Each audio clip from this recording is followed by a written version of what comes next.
Hello viewers, আমি কুন্তল। আপনারা দেখছেন এসডি কুন্তলের একটা নতুন ভিডিওতে আপনাদের সকলকে স্বাগত জানাই। আজ আমরা সপরিবারে ধবধবি দক্ষিণেশ্বর যাচ্ছি, বাড়িপুরেরই ভেতরের দিকে।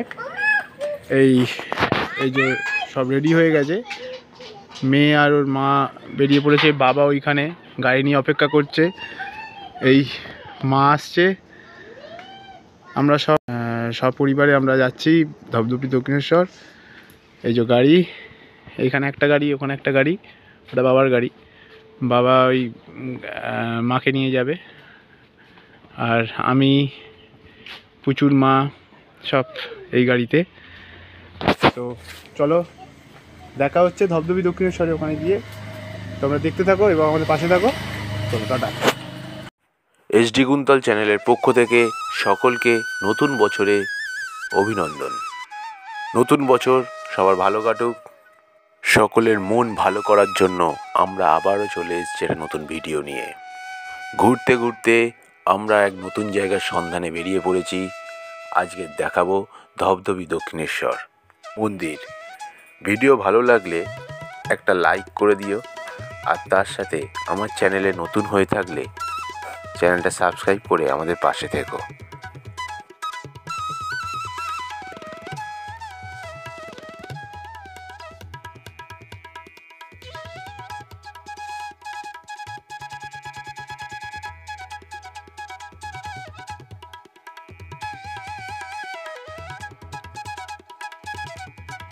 সো ফাইনালি আমরা ধবধবি দক্ষিণেশ্বরে এসে উপস্থিত হয়েছি। আর পয়লা মাঘ এখানে জাঁতাল উৎসবের আয়োজন করা হয়েছে। জাঁতাল উৎসব মানে হচ্ছে বাবার জন্মবার। আচ্ছা, বিড়ালের বোনপোর নাম কি তোমরা জানো? সে হলো আমাদের বাঘ। আর বাঘের দেবতা বলতে আমরা জানি দক্ষিণ রায়কে।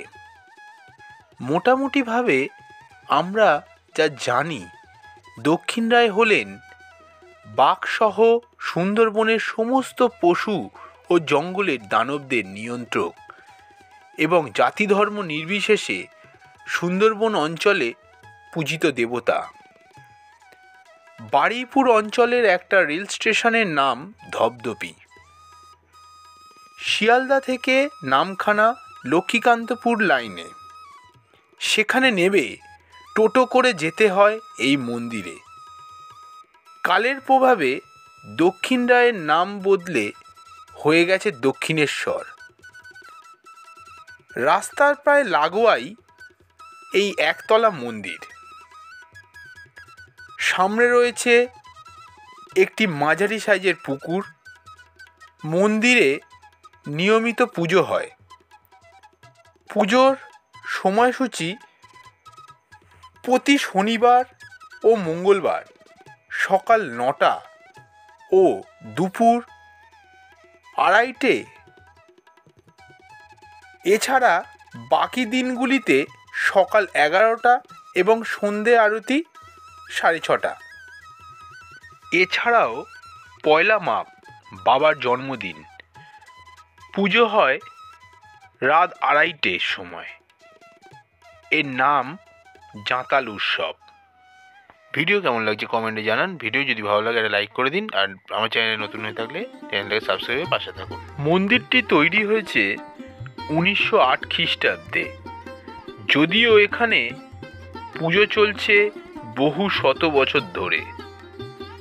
মন্দিরের বারান্দা পেরিয়ে ঢুকতে হয় গর্ভ গিয়ে। সামনের আসনে রয়েছে দক্ষিণ রায়ের প্রায় 7 ফুট উঁচু মূর্তি। সাদা গায়ের রং, মোটা কালো গোঁফ আর বড় বড় চোখ। পরনে জামা, ধুতি, বুট, মাথায় মুকুট, আর কোলে রয়েছে একটি বন্দুক।